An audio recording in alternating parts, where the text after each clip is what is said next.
Bonsoir, je m'appelle Damien Kerbar, je suis consultant chez Palo IT depuis plus d'un an maintenant. Je suis Scrum Master et Java Tech Lead, actuellement en mission dans un grand groupe. Ce soir, j'ai décidé de vous parler des applications mobiles hybrides. Alors, qu'est-ce que c'est? C'est des applications en fait qui peuvent s'installer sur tout type de téléphone, des smartphones de toutes les marques, de toutes les technologies. C'est un sujet qui me tenait à cœur parce que je trouve qu'on n'en parle pas assez, alors que finalement ça peut résoudre beaucoup de problèmes de développement qui sont chers souvent aux développeurs. Et le deuxième point, c'est que c'est une technologie qui est appuyée sur le HTML5, qui est puissant, connu, partagé par tout le monde. Ça, c'est les deux gros points que je vais aborder ce soir, et plein d'autres. À tout à l'heure. Bonjour à tous. J'ai déjà vu quelques-uns d'entre vous quand vous êtes arrivés, et d'autres non. Ce soir, on va parler, je vais vous parler d'abord d'applications mobiles hybrides. C'est pas une conférence technique dans le sens pointu. Je ne vais pas parler de framework en particulier il n'y aura pas de ligne de code, il n'y aura pas de ça. C'est plus du concept en fait. Mais il y aura quand même une démo et du code parce que je sais que sinon, vous n'êtes pas bien dans vos baskets et un petit peu de code, ça fait du bien. Donc il y aura ça quand même à la fin. Donc, voilà ce que je disais. De quoi on va parler ici? C'est tout bête. On va parler de device. Il n'y a pas que celui-là. Il y a de l'Android, il y a du Windows Phone. J'avais pas la place de mettre tous les types de téléphones. Il y a aussi du BlackBerry pour les vieux chefs de projet qui sont dans des vieilles entreprises. Ça existe encore. Ils sont même tactiles, sachez-le. Donc ça existe. Donc on parle de device.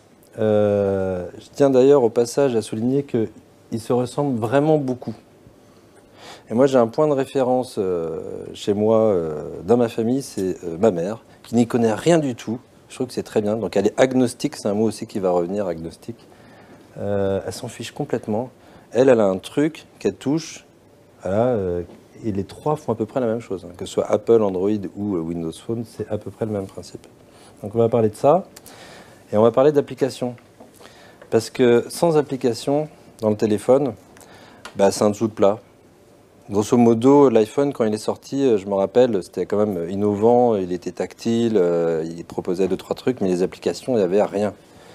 Et je me rappelle même que Steve Jobs avait émis l'hypothèse que, d'ailleurs c'était même plus une hypothèse, c'était pour développer une application, il fallait développer une application en HTML. Il n'y avait pas de SDK, il n'y avait rien à l'époque. Ce qui donne une petite piste sur la suite de ce que je vais vous dire. Pour l'instant, on ne parle surtout pas. C'est quelque chose que moi, je n'apprécie pas particulièrement j'aime bien la techno, mais j'aime pas parler de ce genre de trucs. Parce que ça m'intéresse pas. Parce que dans un an, ce sera à 7, dans 2 ans, ce sera à 8, Snapdragon sera remplacé par autre chose, les écrans, la technologie vont changer. C'est intéressant en soi, mais c'est pas ça qui fait qu'on va utiliser un téléphone. C'est ni l'OLED, ni le Retina, ni un écran en plastique, ni un écran en verre qui fait qu'on va utiliser un téléphone. Je parlerai encore moins de framework, parce que si vous regardez le premier, là, moi je sais pas, ça je comprends pas. Je vois des couleurs, mais c'est pareil, c'est quelque chose qui m'intéresse pas dans un point de vue macro. Je dis pas qu'un framework, j'en utilise tous les jours, différents frameworks, mais dans l'approche globale de qu'est-ce qu'un device, qu'est-ce qu'un téléphone, ça m'intéresse pas trop. Ça intéresse d'autres personnes et je vais utiliser le travail de ces personnes par contre. C'est très bien. On va pas non plus parler de langage, sauf un, si on peut dire ça. Ce sera éventuellement HTML5 avec des guillemets. Non, on parlera pas de ça. J'espère que je déçois personne. Si vous voulez partir, c'est maintenant. On va faire un petit peu maintenant, c'était mon idée, le tour des religions. Le tour des religions, c'est en discutant avec mes collègues qui sont ici présents. Merci d'être venus, chers collègues. C'est vrai que quand on parle de technologie ou de matériel, il y a toujours un attachement affectif en fait à du Java, du .NET, du PHP, un framework en Java ou une marque de téléphone ou une taille de téléphone. Après, c'est un petit peu... Voilà. Et ça, c'est religieux pour moi. Donc, ça n'a rien à voir avec pareil, l'idée macro qu'on doit avoir de qu'est-ce qu'on veut faire de ce genre de téléphone, en étant agnostique. Parce que le client, au final, il est agnostique dans la plupart des cas. Il ne va pas se faire d'idées religieuses sur la technologie. Donc si on résume un peu, voilà, il y a plusieurs téléphones, il y a plusieurs langages, il y a tout ça qui arrive, il y a plusieurs stores, et puis il y a une personne au milieu qui est l'utilisateur, qu'on oublie souvent hein, en tant que dev. On oublie cette personne qui va utiliser le logiciel qu'on va faire. Ça paraît un peu fou, mais quand on a le nez dans le guidon, quand on est en train de développer quelque chose, quand on prend des choix technologiques, c'est la personne qu'on oublie. Et c'est quand même elle qui va servir ça, qui va se servir de ce qu'on est en train de faire. Et souvent, cette personne est tellement perdue, c'est tellement compliqué, qu'elle se dit, bah, je sais pas, j'en sais rien, moi je veux juste prendre cette fonctionnalité sur ce téléphone parce qu'il y a eu un prescripteur, c'est l'entourage, ou quelqu'un à la télé qui a dit, ah tiens, il y a telle application sur tel téléphone, voilà. Et l'attachement vient éventuellement peut-être après, la forme du téléphone, la couleur et tout ça. Mais pour un utilisateur de base, c'est-à-dire pas un dev, je trouve que c'est important de le rappeler. Et ensuite, bah, qu'est-ce qu'on veut, nous? Eh bah, qu'est-ce que vous voudriez en faisant une application? Vous faire plaisir, changer la version d'Angular de 1.3 à 2, en recodant tout, changer les marges sur l'application pour qu'elle soit vraiment nickel par rapport avec le truc, ou changer les couleurs. Ou... Maintenant, vous voulez faire plaisir à votre utilisateur. C'est ça que vous voulez. Non, mais elle est heureuse quelque part, en fait. Soit comme ça, pourquoi pas? Soit comme ça vous parle peut-être plus. Bon, elle est contente, elle est heureuse, elle a un téléphone. On sent qu'il y a une application qui lui plaît, ou elle a reçu un texto... soit de moi, soit de collègues dans la salle, qui se reconnaîtront. Bref, c'est vrai que du coup, souvent on est amené à prendre des choix compliqués parce que il y a toujours une histoire de prescripteurs, c'est-à-dire des gens qui vont dire « Ah oui, mais non, il faut faire ça en natif, il faut faire ça que sur Android. Ah non, on va faire ça iPhone, c'est carrément mieux. Le SDK est super, puis Mac, tu vas voir, c'est génial. Pour développer, c'est... Ah non, non, Windows Phone, c'est vraiment bien ce qu'ils font, ce serait bien aussi d'y penser. » Enfin, tout le monde se split, le mindset est complètement explosé. Et pour la personne qui décide, et même pour le dev qui va devoir faire un choix à un moment de framework, je vais le développer en quoi? C'est un petit peu mission impossible. Parce qu'en fait, quand on n'a pas assez de recul sur à quoi l'application va servir, c'est pas possible de prendre les bons choix technologiques, à mon avis. Donc, ça, c'est une des réponses qu'on peut apporter pour justement s'extraire de ces choix techno et tout ça. C'est une charade, alors je vous invite à la résoudre. C'est un moteur de charade en fait que monsieur Mathias Franck, ici présent, a fait. Donc j'ai tiré en fait ce que je voulais faire de ce moteur. Je vous montrerai après un petit peu en détail. Alors mon premier est un arbuste à baies rouges. Vous avez le droit de parler. Hein. Ah moi non. Toi non. Un arbuste à baies rouges avec des feuilles qui piquent. Du ou. Ouais. Mon deuxième entoure de nombreux jardins. C'est facile. Ou est. Hein. Mon troisième est un préfixe signifiant en double. Vous êtes super bon, quoi.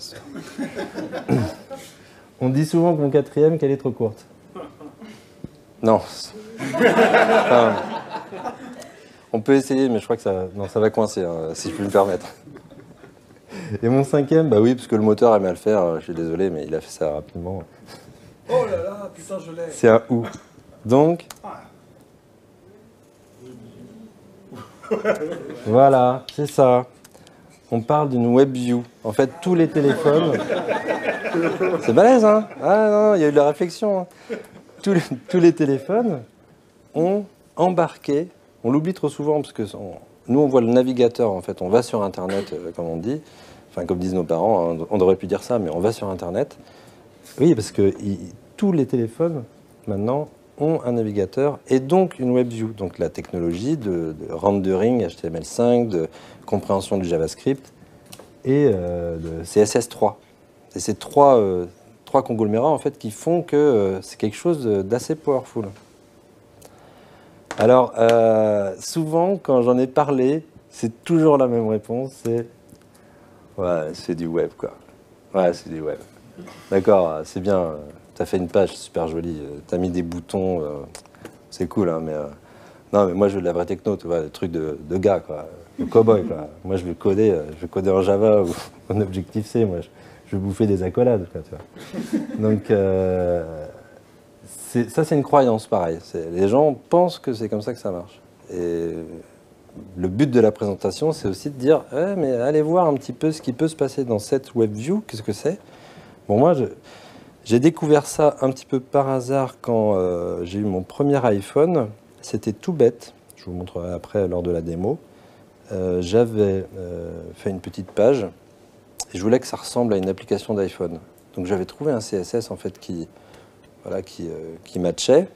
Bon, j'étais encore dans le navigateur et en fait, dans l'iPhone, on peut rajouter une page directement sur le dashboard avec une petite icône et de ça, donc on dirait une vraie application. C'est là que je me suis dit, tiens, c'est marrant parce que quand on note tout l'habillage du navigateur, on a l'impression que c'est une application. Et c'est vrai que les gens sont attachés aux applications. Ils veulent télécharger un truc. Ils veulent l'avoir, l'application. Ah, tu as l'application A ah ben non, je ne l'ai pas. Je vais la télécharger. Il y a beaucoup de marketing autour. Hein, c'est pour ça que c'est aussi important de créer dans cet écosystème d'applications. Ça, on ne va pas encore en sortir rapidement. Donc, en gros, cette WebView, c'est un peu ça. C'est un navigateur sans les barres d'adresse, sans les barres d'état, tout ça. Donc, on ne peut pas naviguer dedans en tant que tel. Il n'y a pas de navigation, sauf sur Android où vous avez le bouton retour éventuellement, qui a accès à énormément de choses dans le téléphone. Parce que votre navigateur, Chrome, Safari, Firefox, IE, a accès à très très peu de choses dans le navigateur, sur l'OS. Il n'aura pas accès aux fichiers, ou d'une manière très très limitée. Il n'aura pas accès à la webcam, ou alors il va vous demander des trucs. Il n'aura pas accès à l'espace disque, il n'aura pas accès à tout ça. Là, la WebView, elle a accès à tout ce que le téléphone offre. Et ça offre beaucoup plus de choses qu'un ordinateur de bureau. Et il faut penser en fait à cette WebView comme un conteneur d'une application. Et je sais que ce que j'avais dit avant, ouais, c'est du web.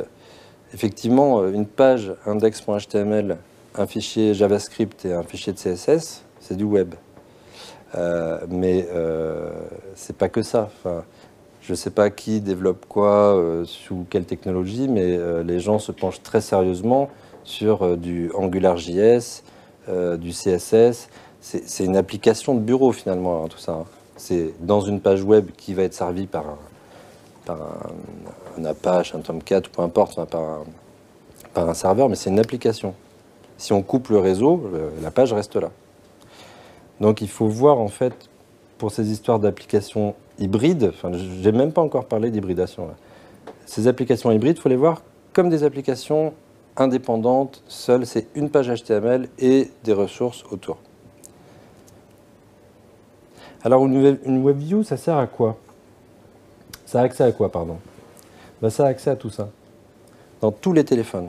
Alors, à quelques différences près selon les modèles, parce que je vais vous expliquer après pourquoi, des fois c'est pas faisable, mais la caméra, enfin les caméras, le device, c'est combien de mémoire j'ai. Alors selon les modèles, c'est pareil, il n'y aura peut-être pas tout. Est-ce qu'il y a une carte SD disponible? Est-ce que je ne sais pas, quelle est la taille de l'écran?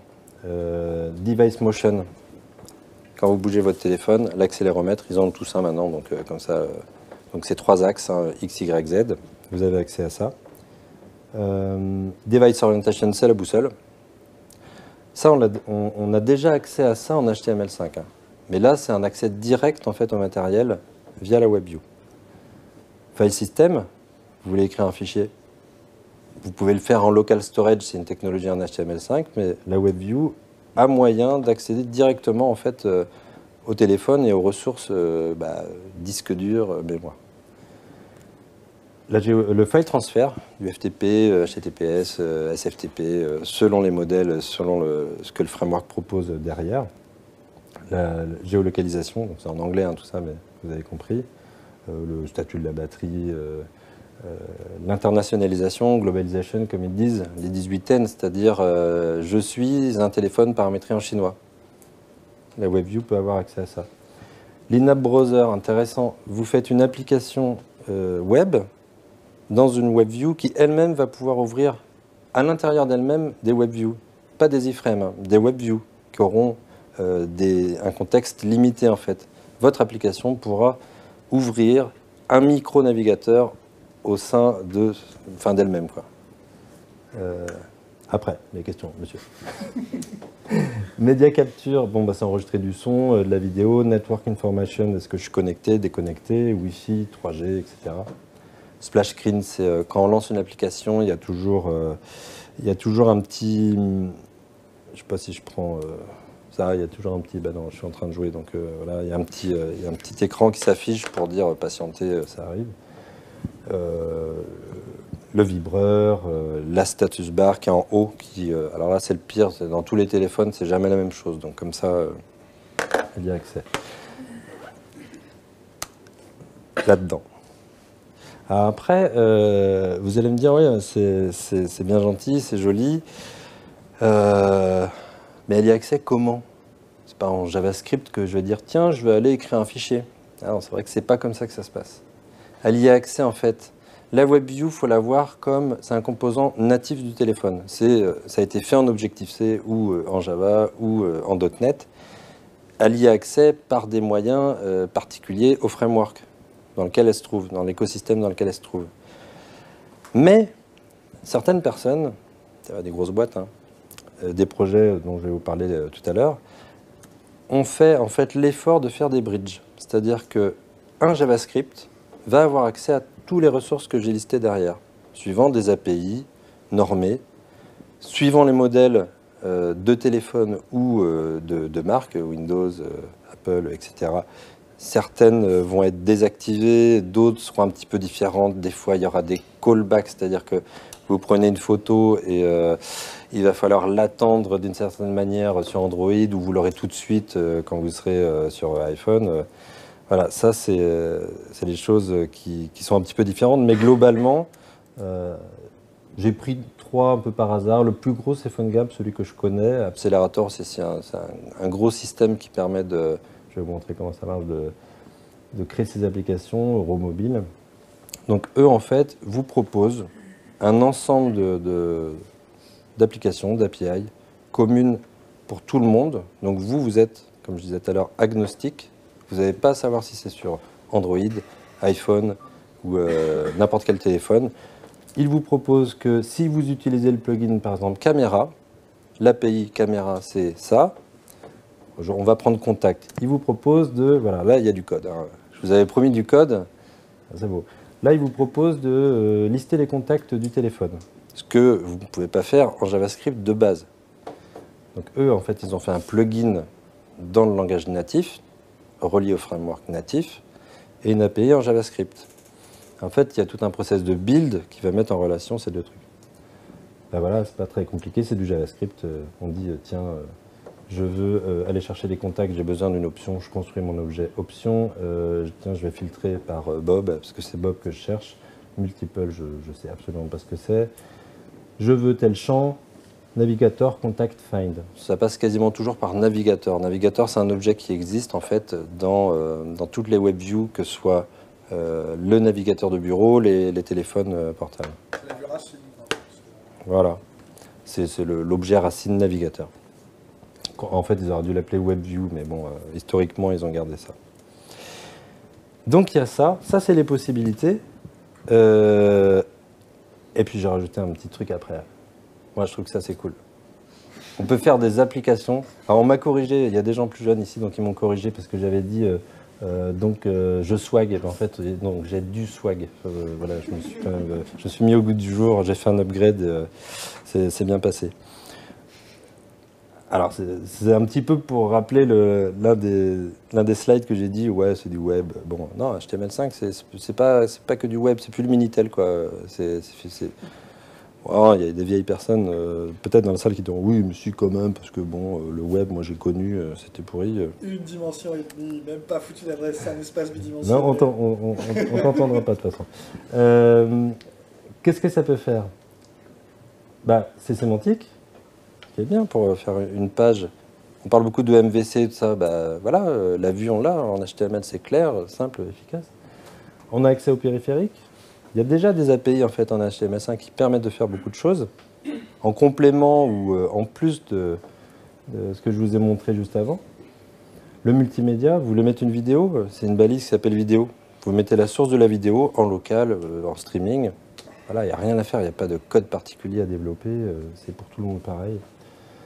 Ça a accès aux accélérations 3D, ça c'est peu connu, mais en CSS, on peut mettre des directives pour dire je veux que pour ce rendu, tu utilises le GPU et pas juste le processeur. Ça gère la reconnaissance, le stockage. Le stockage, entre guillemets, c'est un peu vite parlé, mais c'est le local storage, c'est les bases SQL embarquées, et ces trucs-là. Le style, j'ai le swag, quoi. J'ai le style, c'est CSS3. La connectivité, ça, je sais pas. J'ai repris des trucs en fait de Mozilla. Hein. C'est eux qui énumèrent ça. Je trouvais que c'était pas mal. Mais connectivité, je n'ai pas trop compris. Puis l'Ajax, soit bon, voilà. Performance intégration, je ne sais pas par contre ce qu'ils vont donner. Et puis il y a quand même autre chose. Parce que ça, c'est pareil, c'est bien, ouais, c'est du web. Ah, mais il y a un truc qui vient encore en plus là-dedans. C'est responsive. Et oui, c'est adressable en 2 dimensions, parce qu'en fait, on n'entend pas en fait quand vous parlez dans la pièce, mais il y a une personne qui a dit ouais, on peut pas adresser en 2 dimensions. Machin. Oui, bah, si, ça s'appelle Canva en HTML5, on peut tout à fait adresser en 2 dimensions. Et en plus de ça, c'est responsive, donc c'est des directives CSS3, c'est une façon de faire la page, c'est une façon de coder et de penser l'application. Donc on n'est plus en train de penser une application pour un téléphone avec une forme d'écran, mais pour un ensemble, un écosystème. C'est pas aussi simple que ça, hein, je sais. Hein. Ceux qui ont déjà essayé de faire du responsive, c'est quand même voilà, faut se coucher assez tard le soir, mais c'est quand même pas mal d'avoir ça. Puis là, c'est quand même la classe. Vous vouliez des frameworks, j'ai dit que j'en parlerai pas, mais si quand même. Ah, il y a du JavaScript. Ah, il y a un truc qui est intéressant, REST API. C'est hyper à la mode en ce moment.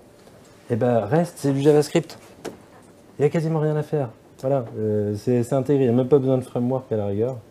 Bon, il y a jQuery, AngularJS qui est à la mode, Bootstrap qui vous permet de mettre en forme votre application sans avoir à coder un bouton, à faire du CSS, je vais mettre une petite bordure, puis à la fin c'est absolument horrible, parce que chacun fait son truc dans son coin. Dans Bootstrap, voilà, ça peut un petit peu, pour une première application, donner un aperçu cohérent. React, le framework de Facebook qui permet de faire quand même des trucs pas mal. Sencha qui offre plein de choses comme SensaTouch. Alors c'est vrai que voilà, il y a là j'ai énuméré quelques trucs, mais il y a quelques défauts. C'est-à-dire que ça paraît bizarre, mais pour certains événements touch, multi-touch, pinch, ces choses-là qui sont cette fois-ci gérées nativement, des fois il faut un petit peu se tirer les cheveux, parce que c'est pas si simple que ça.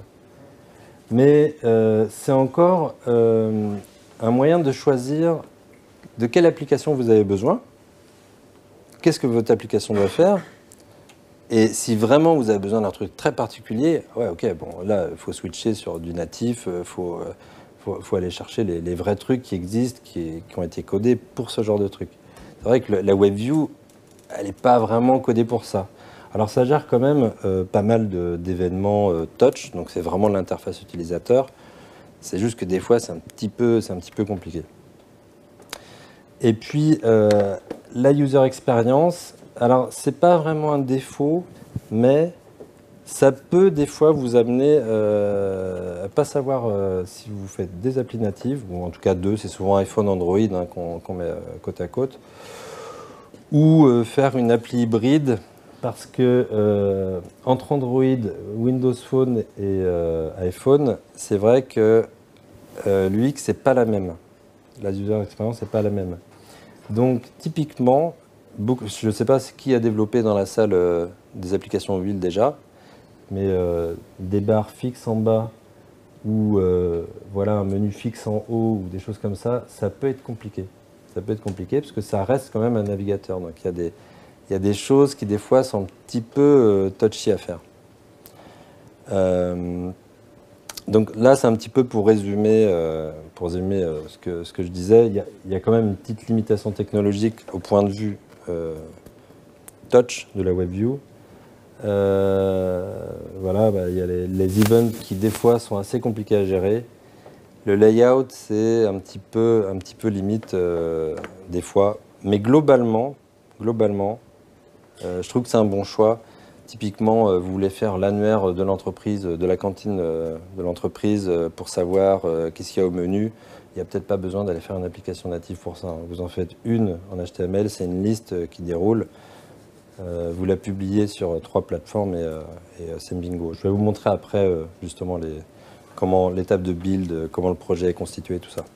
Et ça, c'est un petit récapitulatif que j'ai trouvé, que je trouve pas mal. Donc, on voit là, vers le haut, c'est l'accès aux capabilities, donc à tout ce que le téléphone offre. Et en bas, c'est la plateforme Affinity. Donc, bon, effectivement, une app native, elle n'est pas du tout plateforme Affinity. Par contre, une mobile web app, elle n'a pas accès à grand-chose. Mobile web app, c'est vraiment dans le navigateur. Vous lancez votre navigateur, vous allez sur une application mobile. Et puis l'hybride, c'est un petit peu entre les deux.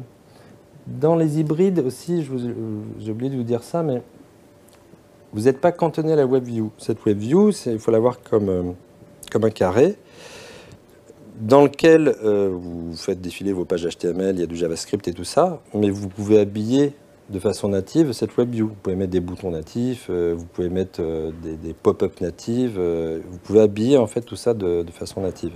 Mais là, ça commence à devenir compliqué.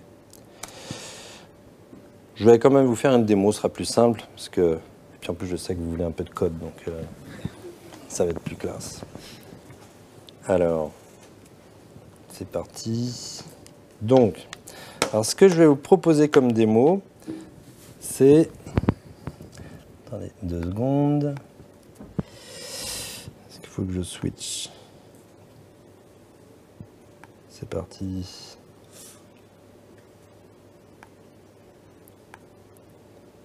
J'espère que vous voyez à peu près là, ça va? Oui.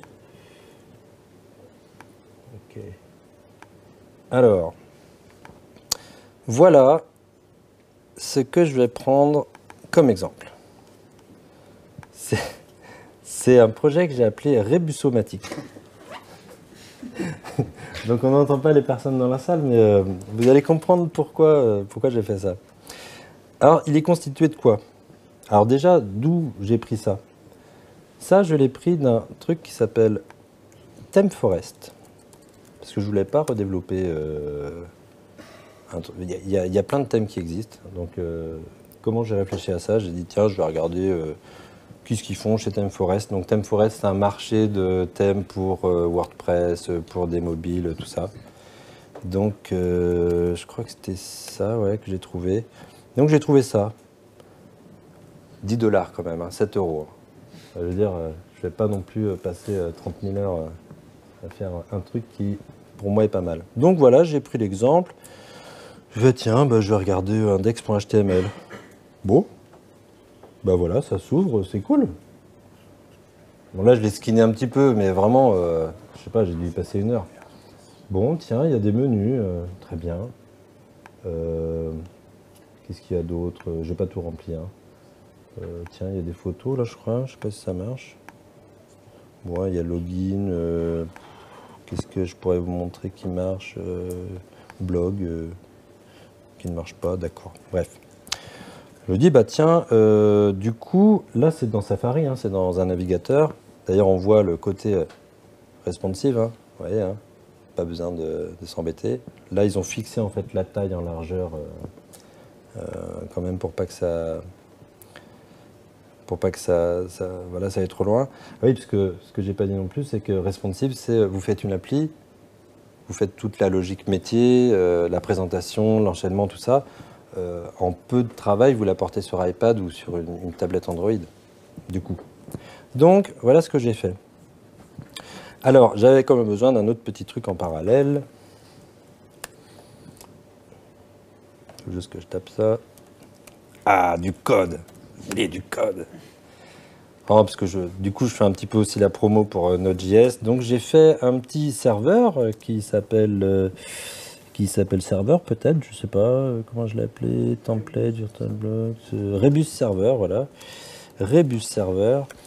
Je vais vous montrer le vrai site. Hein. Et moi, en fait, j'aime bien les choses simples. Donc voilà, j'ai fait un truc qui s'appelle serveur. Et qu'est-ce qu'il fait ce truc? Donc c'est du Node.js. Hein. Il va prendre une URL que je lui demande, c'est voilà. Il va aller parser. Tu fais en sorte de laisser ton site allumé. Hein. il va aller sur ce site. Donc je vous conseille d'aller le voir. Ça s'appelle Rebusomatic. Vous tapez une phrase, ça génère un rebus. Okay, donc, ce serveur, par exemple, si on prend le nom du créateur, voilà, ça va faire un... Ah non, il a fait un petit hook.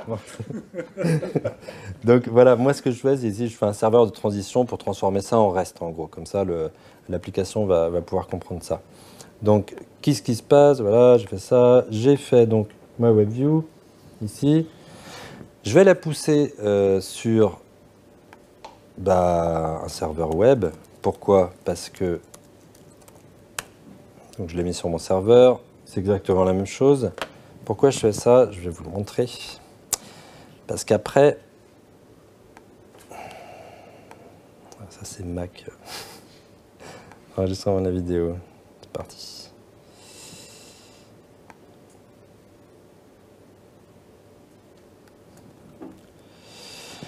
Alors, parce qu'après, vous voyez là où... Ouais, c'est bon.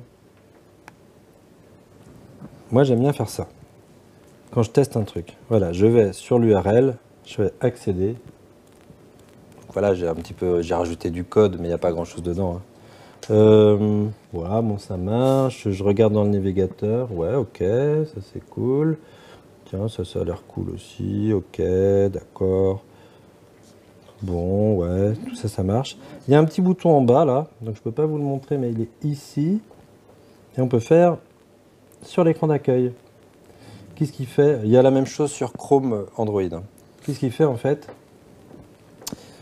Eh bien, il crée une application indépendante sur l'écran d'accueil, qui est en bas à droite. Et quand je clique dessus, j'ai une application plein écran. Sympa. Ça touch, c'est pareil, hein, mais sauf que là, on a l'expérience plein écran.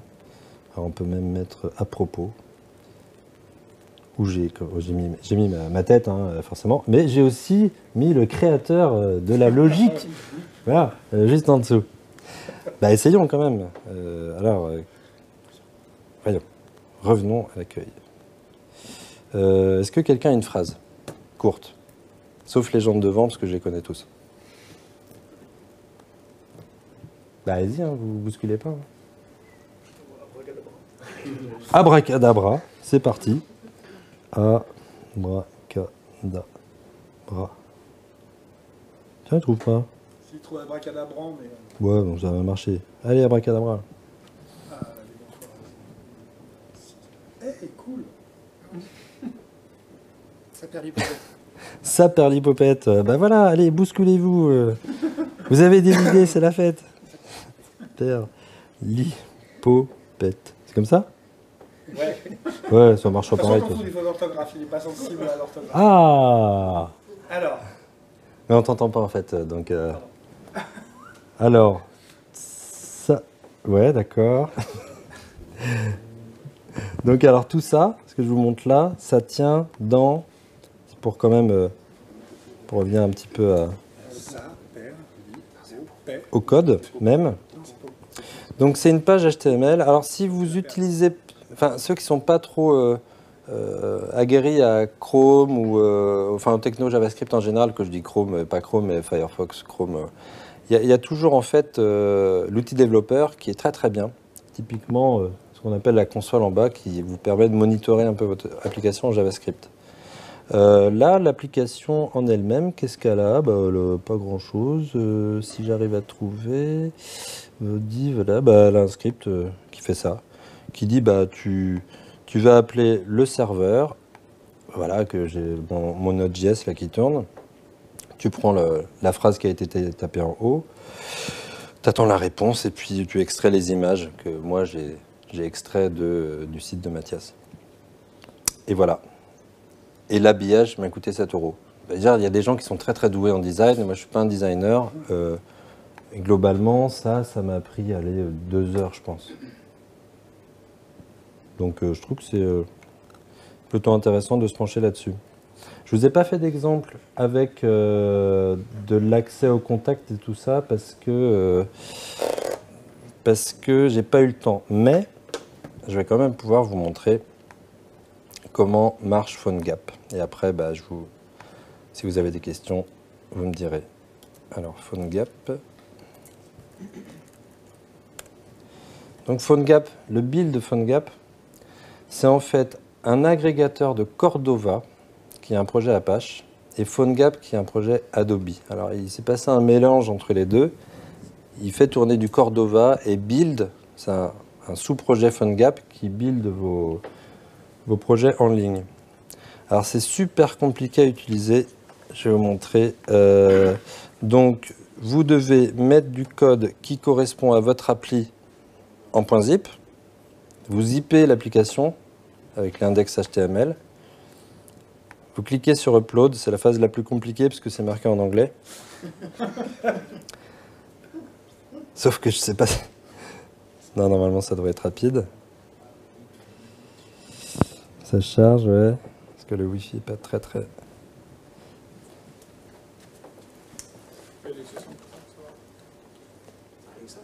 Ça, c'est les devs, ils sont trop forts. Ils voient la petite barre d'état de.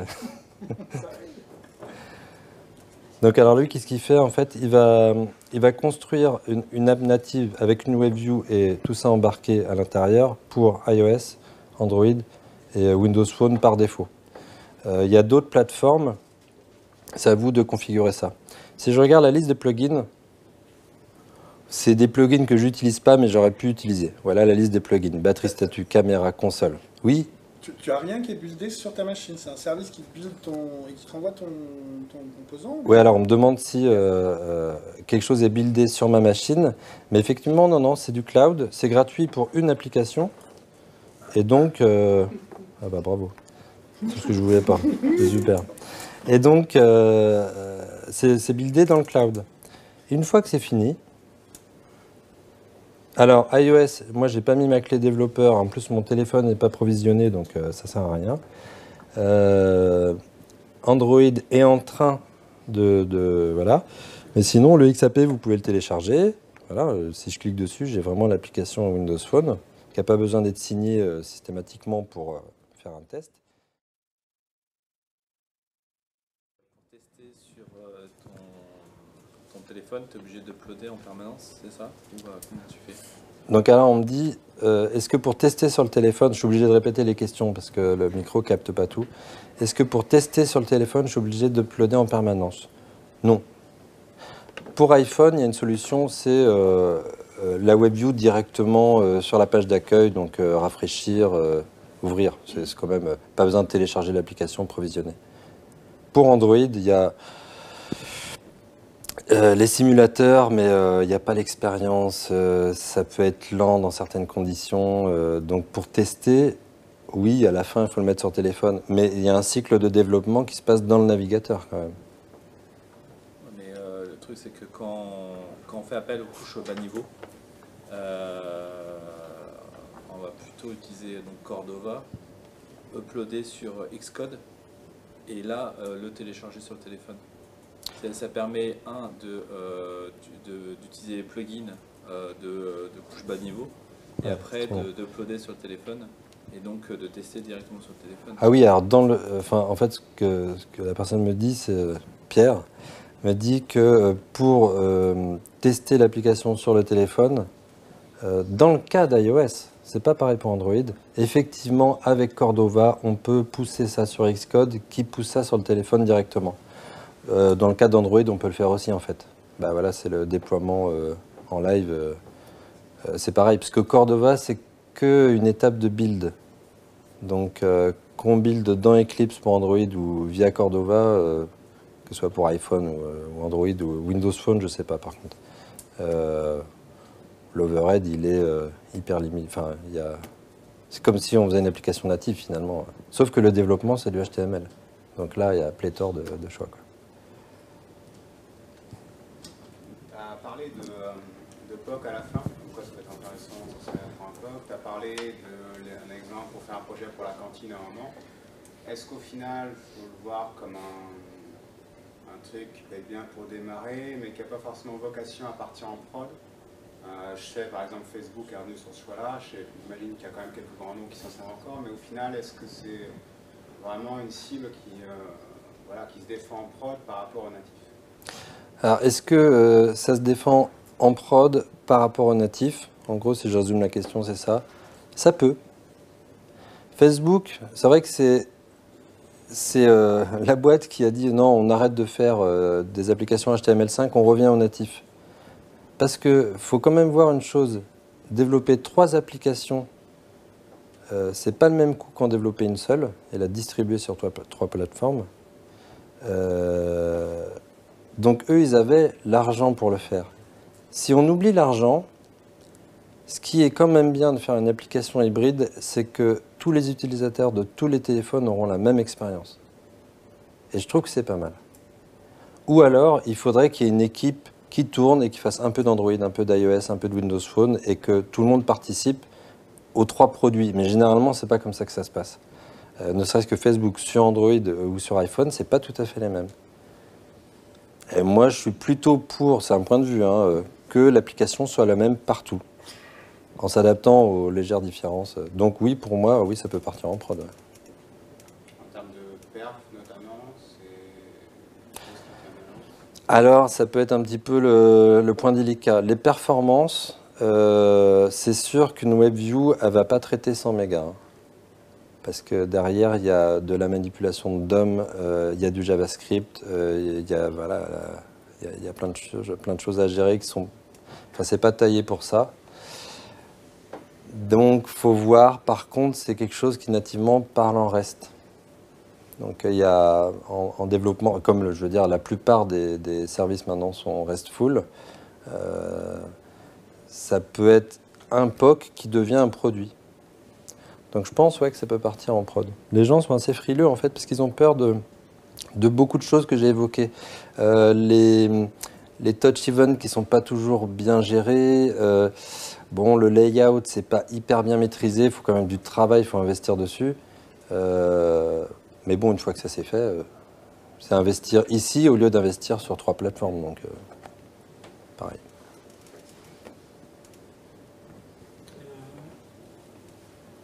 Est-ce que vous avez un tableau des vitesses comparaison entre HTML5 et Alors, est-ce que j'ai un tableau comparatif des vitesses? De quelle vitesse? Temps de réponse. Si on développe un similaire application soit développée en HTML5 avec un natif. En touch, Ouais, par exemple, par exemple. ou en calcul? Peu importe que ce soit un touch ou un... Donc, est-ce qu'il y a un élément comparatif? Alors, Le code, c'est développer un natif, que ce soit un code ou un code ou je pense qu'on pourrait regarder, mais non, en natif, ce sera beaucoup plus rapide. de l'ordre de combien de pourcents Je serais incapable de dire, je pense que c'est au moins 30% plus rapide. Oui, ça c'est du code qui est compilé nativement, alors que là, on est dans du langage interprété JavaScript. Derrière, c'est pas interprété par les natifs lui-même. Ah non, non, non. En fait, derrière, c'est pas réinterprété. Ce qui se passe, c'est que la WebView, c'est vraiment un conteneur HTML. Il montre une page web. Il fournit index.html, tous les composants nécessaires pour être rendus, pour faire tourner le JavaScript avec les machines virtuelles, enfin les moteurs JavaScript plutôt, pour rendre le CSS, pour parser le DOM du fichier HTML, c'est tout. Il n'y a pas particulièrement plus de choses que ça. Non. Et sur les événements touch, donc voilà, le fait de vraiment poser son doigt et le lever, c'est vrai qu'il y a un petit décalage, mais qui tend à être de plus en plus imperceptible en fait. Il y a eu, je ne sais plus quelle conférence, ils ont fait un test en fait entre une application native et une application hybride, qui avait exactement le même look, et c'était 50-50, les gens se trompaient en fait. Voilà. Certains disaient, ah, je pense que c'est celle-là la native, je pense que c'est celle-là la... C'est par les catégories d'applications que tu touches aussi. Si tu fais un first-person shooter en 3D, c'est pas, même si tu as un accès à une WebView, un rendu OpenGL là-dedans, voilà. Toute la logique de croisement des objets, etc. Ouais, effectivement. Ça, ouais. Tu peux pas le faire tu le fais pas en HTML5. Non. Oui, il faut voir un petit peu quel est le but du produit. Si c'est effectivement pour faire quelque chose de très très touchy, si je peux dire ça, bon non, là c'est pas adapté, c'est pas fait pour ça. Là le HTML c'est quand même du 2D, c'est des listes, des boutons, éventuellement des transitions. Faut pas en demander trop quoi. C'est pas, on va pas faire un Doom 2015 en JavaScript, même si ça existe, hein, des gens le font, mais on va pas faire ça. Moi, c'est par rapport à effectivement cette histoire toujours du natif. Alors, moi, j'ai commencé par Android, à faire mes premiers jeux et des widgets, etc. Effectivement, je me suis dit après, bon, si quelqu'un vient pour un besoin et qu'il le veut pour tous les devices, effectivement, il faut. Là, je parlais il y a un an et demi, quand j'ai découvert, et puis, effectivement, j'ai cherché, j'ai trouvé. Il y a PhoneGap, il y a un autre framework que peut-être tu l'as oublié, qui est un concurrent de PhoneGap, j'ai oublié le nom. Accelerator, ouais, Titanium, c'est. Titanium. Ouais. Et bon, je me suis dit, bah, tant que je connais qu'Android, j'aurais pas de problème à développer avec, je sais pas qui, soit c'était PhoneGap, ça fait longtemps, hein, soit c'était PhoneGap, soit Titanium. Et j'ai pris et j'ai commencé. Et c'était, d'une part, ça m'a pas plu, parce que effectivement, je savais bien que derrière, ça faisait des vraies classes WebView, par exemple pour Android, mais c'est, on dirait, une boîte noire. Oui. Et j'ai trouvé que le langage en lui-même, c'est du chinois, c'est pas vraiment du JavaScript, j'ai l'impression. Oui, pour Titanium, c'est pas pareil. Et la troisième chose, et je suis désolé parce que peut-être ça s'est amélioré, parce que comme j'ai dit encore, ça fait un an et demi, la doc, elle est pourrie. Alors, la doc de Titanium, moi je l'ai survolée, je suis pas trop fan non plus. Voilà. La doc de PhoneGap, alors PhoneGap, il offre uniquement une chose, c'est prendre le projet HTML et le combiner dans un livrable pour un téléphone. C'est tout. Il fournit pas, bon, il fournit des API en JavaScript, mais c'est du JavaScript. C'est peut-être Titanium dont je parle. Oui, ouais, Titanium, il y a un niveau dessus, ouais. Ils essayent d'optimiser des échanges, voilà, etc. Et eux, ils disent que c'est un langage. Donc, moi, par rapport à ça, est-ce que ça se défend, c'est-à-dire pour dire, bon, je vais pas quand même là me lancer dans une nouvelle syntaxe, etc. Voilà. Parce que par rapport à ce que tu viens de vendre là maintenant, c'est que c'est quelque chose qui est facile à faire pour des postes, etc. Donc si je me base sur une solution comme Titanium, moi ça me casse la tête, je vais me dire, bah, je connais Android, tant qu'à faire, je vais le faire avec Android, et puis il y a des solutions comme ça qui vont le transformer qui vont pouvoir transformer le bytecode. Ouais, la transformation de bytecode, j'y crois beaucoup moins que ça quand même, hein, que les applications hybrides. Ça existe, mais enfin, je parle par rapport à l'idée que toi tu es en train de vendre, effectivement. Est-ce que ça serait pas aussi une casse-tête pour les gens qui travaillent sur du natif et qui veulent trouver quelque chose de plus facile, qui se retrouvent avec quelque chose de, je dis pas plus complexe, mais une nouvelle logique et on se dit, bon, je vais pas me casser la tête, je connais déjà une logique, je vais l'appliquer. Bah, c'est vrai que, voilà, est-ce que des gens veulent ne pas se casser la tête parce qu'ils ont fait du Android? Mais bon, finalement, à la fin, les gens sont coincés. S'ils veulent leur application sur iPhone, il faut qu'ils se cassent la tête sur Objective-C. Et franchement, c'est aussi casse-tête qu'HTML5. C'est juste du travail, hein, tout ça. Hein. Mais HTML, la chose qui est bien, c'est que c'est là, c'est dans votre ordinateur. Vous pouvez commencer à développer là, maintenant, sans Eclipse, sans rien. Un notepad, ça suffit. Vous téléchargez un fichier, comme j'ai fait. Vous faites votre projet, ça vous va. Vous structurez après, vraiment. Vous regardez les perfs à la fin, si ça correspond à vos attentes. Et là, vous avez 3 applications. Quand une solution comme Titanium me propose une solution, enfin un nouveau langage, je me dis, je connais HTML5 et je connais CSS, je vais Ouais. directement. Non, mais C'est ça, pour moi, tout le à fait. problème, Ouais. c'est Titanium, ça c'est ça, c'est Titanium. Pour moi, j'ai refusé totalement l'idée de partir sur un langage qui est dépaysé par rapport à l'écosystème. C'est vrai que rechanger de langage vers un langage qui n'est pas HTML, qui fait partie des langages connus, c'est peut-être un petit peu compliqué. Ouais. C'est un overhead supplémentaire sur déjà le changement de technologie. Ouais. Ah, Non. Monsieur au fond. Moi, je m'interrogeais en termes de publicité de l'application. C'est bien beau de faire une application, mais il faut que les utilisateurs puissent y accéder et la trouver facilement. Donc, comment ça se passe vu qu'elle n'est pas dans le store? Alors, PhoneGap publie automatiquement les applications dans le store. Quelle que soit la plateforme. Voilà, donc la question c'est pour la publication dans les stores, PhoneGap s'en charge. Il y a un coût normalement sur. C'est le coût de la licence développeur, que ce soit Windows Phone, Google Play, c'est tout. Là, je n'ai pas renseigné par exemple la clé iOS.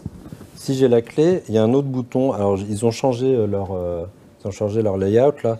Il y a un bouton pour pousser l'application dans le store. Sur le même processus de validation par Apple, par Android, par Windows Phone. Voilà. Ah, on me demande de terminer. Mais on va pouvoir continuer à discuter. Voilà, je vais fermer l'ordinateur et on va pouvoir continuer à discuter autour de... quelque chose à boire.